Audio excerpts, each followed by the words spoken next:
Ya, sosok AG dalam kasus penganiayaan David Ozora masih menjadi sorotan dan perbincangan hangat. Rabu malam, penyidik Polda Metro Jaya memutuskan untuk menahan remaja 15 tahun itu selama 7 hari. Lalu seperti apa penanganan dan pelakuan penahanan anak yang berkonflik dengan hukum? Kita akan membahasnya malam hari ini bersama kuasa hukum AGH, Sony Hutahian. Selamat malam, Bang Sony. Selamat malam, Bang. Dan Pak Nahar, Deputi Bidang Pelindungan Khusus Anak Kementerian PPPA. Selamat malam, Pak Nahar. Ya, saya akan ke Bang Sony terlebih dahulu. Bagaimana respon klien dan juga keluarga AGH terkait keputusan penahanan ini? Oke, terkait dari respon keluarga ya, eh, Bang Taufik ya, Mas Taufik. Dari awal ini udah kita terangkan ya kepada keluarga apa kemungkinan-kemungkinan yang bakal ada ke depan. Salah satunya adanya kemungkinan penahanan ini.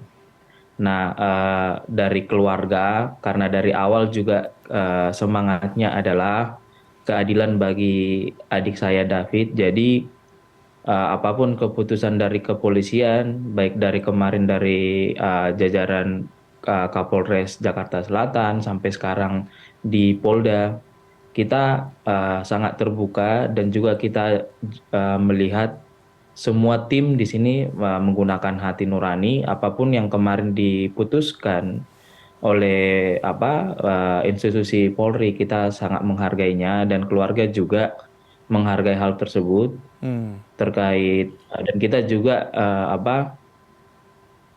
dan kita juga transparan ikut dari proses ini. Meskipun dari Undang-Undang Sistem Peradilan Anak ya, penahanan ini kan sebenarnya upaya terakhir lah ya. hmm, Kalau bisa disebut ini adalah upaya terakhir dan hmm. ada juga sebenarnya ini ada debatable juga, memang kita juga ada eh, celah-celah yang bisa kita gunakan untuk tidak dilakukan tapi karena spirit kita itu bagaimana kepastian hukum, keadilan bagi adik saya David ini terpenuhi. Kalau memang untuk kepentingan penyidikan diperlukan penahanan ini, ya kita ikut karena ya spiritnya memang kita keadilan Baik, untuk bagi adik saya David gitu. Dan iya. keluarga juga seperti itu dan menerima secara lapang dada keputusan dari institusi Polri kemarin dari jajarannya Pak Kapolda gitu. Ya, tadi Anda sempat mengatakan akan ada celah-celah yang sebenarnya bisa dilakukan agar tidak ada upaya penahanan. Lalu langkah hukum apa yang akan diambil ke depannya untuk melakukan pembelaan terhadap AG? Kalau langkah hukum pembelaan kita, Mas, dari awal itu kita ini kita juga mengedepankan mengajari anak ini dari awal ya, Mas. Kita masuknya kan di Polres ya, Mas ya. Hmm, Kita masuknya di Polres yang mana juga sempat di Polsek itu eh, AG ini sempat diarahkan oleh Dendi untuk mengatakan sesuatu yang tidak benar gitu. hmm, Makanya ketika kita masuk ke Polres, semangat kita ini adalah mengungkapkan semua peristiwa secara transparan dan objektif. hmm. Langkah hukum yang kita lakukan ke depan sebenarnya sangat simpel, Mas. Kita itu ya sama aja. Kita transparan, objektif. Kita buka semua apapun kejadiannya itu. Dan di sini juga kan memang sudah ada CCTV, chat dan segala macam. Dan juga Mas ya kita ini juga dari awal di Polres ya. Ya karena ini anak ini kan kita lihat karena dia nggak expect kejadian seperti itu. Jadi kita coba ingat-ingat kembali dan ketika di ini juga memberikan BAP kita dari pihak penyidik juga memberikan kesempatan untuk melihat cek kembali, mengingat kembali peristiwa itu. Jadi bisa diceritakan seterbuka, Hmm, setransparan dan seobjektif. Jangan ditutupi apapun. hmm, Itu hmm. langkah hukum ke depan yang akan kita lakukan seperti itu. Baik. Karena juga hak-haknya kita letakkan semua fakta pada tempatnya gitu. Hmm. Itu langkah yang sudah dan akan kita lakukan, Mas. Baik, Itu aja. saya akan ke Pak Nahar sekarang. Penahanan AG sebagai anak yang berhadapan atau berkonflik dengan hukum di Lembaga Penyelenggara Kesejahteraan Sosial atau LPKS, Apakah menurut Anda ini sudah tepat mengingat tadi AG adalah anak di bawah umur? Iya, yang pertama karena ini sudah diputuskan dan sudah melalui proses eh, penyidikan yang tentu tahapannya lengkap dan memperhatikan banyak hal, tentu kita menghormati keputusan itu gitu ya. Dan memang sejak awal juga kita terus memantau penanganan kasus ini untuk memastikan bahwa eh, kejadian ini sudah sangat mengganggu perasaan kita semua gitu ya, bahwa ada anak yang menjadi korban dalam posisi yang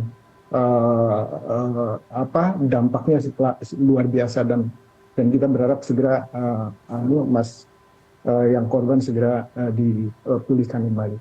Lalu kemudian kita berharap juga memang sepakat dengan penjatuhan hukuman bagi pelakunya gitu ya, khususnya yang dewasa. Nah, ini karena ada perubahan status dari saksi ke anak sebagai pelaku atau anak yang berkonflik dengan hukum, maka sejak awal kita selalu mengingatkan, dan sebetulnya ini semua pihak juga sudah memahami bahwa ada proses yang harus dilakukan secara khusus karena berkaitan dengan anak, dan kita sendiri peraturan perundang-undangan juga memiliki sistem peradilan pidana anak. Oleh karena itu maka tentu ketika bicara soal anak yang berkonflik dengan hukum, Undang-Undang 11 2012 itu menegaskan misalnya ada 16 hak yang harus terus diperhatikan gitu ya. Tadi PH sudah menegaskan bahwa ada langkah-langkah yang harus jadi pilihan terakhir gitu ya. Dan ini tentu sudah dipertimbangkan gitu ya. Lalu kemudian juga terkait dengan kenapa harus ditahan, dan lalu kemudian harus ditempatkan di LPKS. Tentu prosesnya seperti yang sudah disampaikan dalam pengumuman hasil penyidikan itu. Ya, Pak Nahar, ini kan anak yang berkonflik dengan hukum tentunya penahanannya dipisahkan dari orang dewasa. Tadi Anda juga menyebutkan ada sekitar 16 hak yang harus dipenuhi. Apa saja yang harus dipenuhi oleh Balai Pemasyarakatan untuk anak yang berkonflik dengan hukum ini? Ya, ketika misalnya proses dilakukan, tentu pertimbangan-pertimbangan para pihak yang harus dilibatkan dalam proses ini kami lihat sudah dilakukan, misalnya melibatkan PK Bapas gitu ya, lalu kemudian juga melibatkan pekerja sosial, lalu kemudian mempertimbangkan kondisi psikis misalnya anak gitu ya, lalu kemudian dibutuhkan pendampingan psikolog. Oleh karena itu maka ini semua untuk memastikan bahwa tadi prinsip-prinsip bahwa ini kan kalau yang tadi disebutkan dipisahkan dari orang dewasa, nanti bicaranya kalau anak ini misalnya dengan pertimbangan tertentu harus masuk dalam tahanan ya, tapi kan ini tidak. Lalu kemudian untuk memperoleh bantuan hukum atau bantuan lain yang secara efektif, dari awal misalnya kami melihat tim PH mengawal, lalu kemudian keluarga itu juga mendampingi gitu ya, keluarga mendampingi. Ini kami merasa bahwa anak ada pendampingnya, lalu kemudian beberapa kebutuhan terkait dengan proses ini, misalnya didampingi oleh penasihat hukum, lalu kemudian didampingi oleh orang tua atau orang yang dipercaya oleh anak juga sudah dilakukan. Meskipun nanti masih ada beberapa catatan, misalnya beberapa catatan tentang bagaimana dengan hak belajarnya, pendidikannya, layanan lain. Ya, itu juga harus diperhatikan. Sekali lagi, ini mandat sebagaimana dituangkan dalam Undang-Undang dua undang-undang sekaligus ya, Undang-Undang Perlindungan Anak dan Undang-Undang Sistem Peradilan Benar. Sekali lagi, ini salah satu bagian saja dari upaya perlindungan khusus bagi anak yang berhadapan dengan hukum. Karena ketika bicara soal anak yang berhadapan dengan hukum, kita bukan hanya misalnya anak yang berkonflik dengan hukum, anak sebagai pelaku. Tapi tadi benar, PH mengingatkan, ini demi keadilan, demi kepastian, demi empati kita terhadap korban, maka seharusnya kita memang fokus untuk memastikan korban bisa segera diselamatkan, dipulihkan, segera sehat, dan nanti ini proses panjang yang dalam prosesnya ini dari mulai penyidikan, penuntutan sampai ke proses persidangan itu juga ada mekanisme lain, mekanisme lain yang bisa ditempuh dalam menangani perkara anak, misalnya bahwa sistem peradilan pidana anak itu menekankan tentang kewajiban menggunakan pendekatan keadilan yang restoratif. Jadi rumusnya itu membangun sistem, menguatkan koordinasi, dan optimalisasi rujukan gitu ya. Jadi sistem peradilan pidana anaknya jalan, koordinasi para pihaknya jalan. Itu mulai dari proses penyidikan. Lalu kemudian pelibatan antara pelaku, korban, dan pihak lain yang terkait dengan perkara ini didorong untuk bersama-sama mencari penyelesaian yang adil dengan penekanan memulihkan kembali, bukan membalas. Sekali lagi, ini untuk yang anak yang berkonflik dengan hukum. Ya, khusus untuk kalau AG, yang ya. dewasa tentu, untuk yang dewasa tentu ada hukum. Kasusnya beda lagi. Ancaman Iya. beda lagi. Ancaman hukumnya harus penuh, misalnya dengan menggunakan 355, ya itu laksanakan sesuai dengan KUHP dan lain. Pak Nahal, apakah itu termasuk dengan pemeriksaan? Ini kan pasti tahapan hukumnya masih berjalan panjang seperti yang Anda sebutkan tadi. Apakah ini termasuk dengan pemeriksaan AG nanti? Apakah memang akan hanya dilakukan di LPKS atau tidak perlu dibawa ke kepolisian, misalkan ke Kapolsek gitu misalkan? Kapolres maksud saya? Iya. Iya. Saya kaget. Iya, tapi saya memahami situasi misalnya tadi malam gitu, bahwa sebetulnya kami juga terus melakukan koordinasi dengan pihak kepolisian dan saling memahami bahwa proses ini berkaitan dengan anak, maka kita tidak pernah memberitahu misalnya diperiksa di mana, kapan selesai gitu ya, lalu kemudian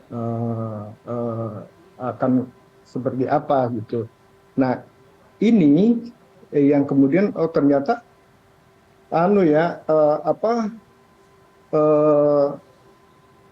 ternyata ada tersorot kamera juga gitu ya. Tersorot kamera itu artinya kita mohon permakluman, ini sekali lagi mohon permakluman bahwa yang sedang kita hadapi adalah perkara anak. Ada satu prinsip di mana kerahasiaan anak itu harus dijaga. Kita belum tahu siapa misalnya kakak kita ini gitu ya. Kita belum tahu. Lalu kemudian keterkaitannya, misalnya apakah sudah fix misalnya dalam proses penyidikan ini bahwa dia memang benar-benar bersalah. Penyidik terus melakukan pendalaman dan kita tunggu proses panjang ini, dan mudah-mudahan nanti keadilan buat David benar-benar bisa ditemukan dari seluruh proses ini. Gitu ya. Jadi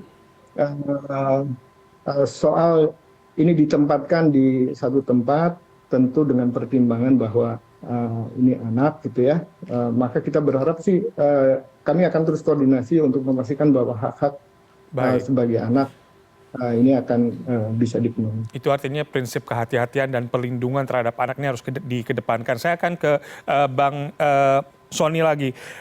Pada tanggal 28 Februari lalu, apakah benar AGH mengajukan perlindungan ke LPSK? Apakah sudah ada tanggapan dari LPSK? Oke, terkait ke permohonan kami ke LPSK itu sampai sekarang kemarin itu kita melengkapi semua persyaratan yang ada ya, Mas ya. kita lengkapi dulu persyaratan-persyaratannya yang ada. Sampai sekarang sih belum ada keputusan atau apa atau putusan resmi dari sana. Kita masih menunggu seperti apa prosesnya nanti Ya, atau keputusan dari LPSK. apakah ini ada kaitannya dengan tadi Anda sempat menyebutkan bahwa Mario Dandi sempat meminta pada AG untuk menghapus sejumlah bukti percakapan terkait penganiayaan? Ya, memang pada faktanya dan memang ada di chatnya Mas ya, ada chat langsung dari Dendi kepada kepada AG ini Mbak ya, Hmm, Mas ya, hmm, Taufik. Jadi itu adalah bukti kunci bisa kita bilang ya Mas, karena selama ini ya Mas ya adanya narasi bahwa adik saya David ini turun dari rumah karena ada 20 menit jeda ya Mas ya. hmm, Ketika tiga orang ini sampai pada TKP ada 20 menit Mas. Adik saya David itu tidak mau turun. hmm, Nah, selama percakapan itu yang kemarin narasinya diancam, adik saya David ini tidak mau turun karena ancaman Mas. hmm, Dia itu tidak takut ancaman. hmm, hmm, Adik saya itu tidak takut, tapi dia turun itu karena dibujuk langsung melalui voice note oleh Dendi, ya Mas.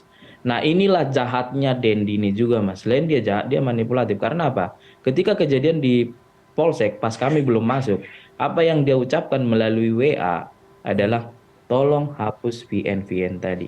hmm, Ada tiga kalimat di VN itu dan percakapan terakhir Mas ya. Percakapan VN terakhir yang dikirimkan oleh ada tiga. Saya ulang kembali Mas, ada tiga. Ini Dendi, tolong hargain waktu kita dong, gitu kan. Yang kedua, ini negara hukum, gua nggak bakal ngapa-ngapain lu kok. Yang ketiga, yang membuat adik saya David itu turun, ketika Dendi dengan mulutnya langsung melalui VN mengatakan memang HP-nya digunakan HP dari klien kami, tapi hmm, itu suara langsung VN voice note dari Dendi yang mengatakan 10 menit aja kok, gua nggak bakal ngapa-ngapain lu. Jawaban terakhir dari adik saya David kepada klien kami, oh oke ya udah 10 menit ya gitu. Itu percakapan terakhir Mas. hmm, Jadi itulah yang disuruh ya Mas. Ketika kami belum masuk nih Mas. Ini Dendi ini menyuruh ya Mas melalui WA, tolong hapus VN tadi. Saya tidak ngerti itu kenapa dia ini, tapi di situ kita lihat dia jahat mau melemparkan semua kesalahan itu Mas hmm. kepada klien kami. Dan ya, Makanya kami nih Mas, tim PH ini sangat berdoa dengan tulus agar adik saya sembuh baik. ya Mas ya. Karena yang berbahaya nanti Mas ya Mas ya. Ketika mereka masih bohong, ketika Dendi masih bohong dan adik saya udah sadar diri. Bayangkan Mas ya, dia udah brutal seperti itu dan dia masih mencoba bohong ketika nanti adik saya David sembuh pas proses pengadilan dan mengkonfirm dia turun karena voice note itu. Hmm, Bayangkan seberapa jahatnya itu Mas ya. iya. Oke, Dan kemarin hmm, kemarin kan masih mau menyangkal-nyangkal, tapi bayangkan nih Mas dan apa Mas? Itu ada voice note-nya yang harusnya ya Mas ya bisa ditarik ya di lab ini ya hmm, forensik ya harusnya Mas ya.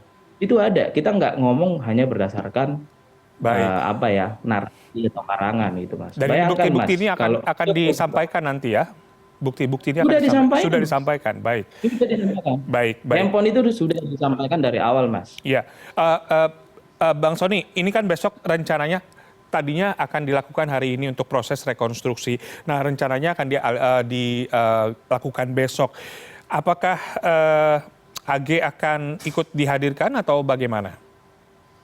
Oke, ini informasi terakhir ya Mas. Seperti Mhm, tadi yang disampaikan oleh Pak Nahar ya. mhm, Kita ini sangat harus hati-hati menggunakan nurani ya Mas ya mhm, dalam perkara anak ini Mas. Kemungkinan besar apa yang disampaikan oleh penyidik akan dilakukan oleh eh, peraga lah, orang peraga ya Mas ya. baik. Tapi berdasarkan nanti kita bertindak berdasarkan BAP yang disampaikan oleh klien kami Mas. Mhm, Karena tadi juga saya sampaikan ya Mas ya. Ini mohon maaf banget nih, tapi tadi udah disampaikan Pak Nahar ya Mas ya.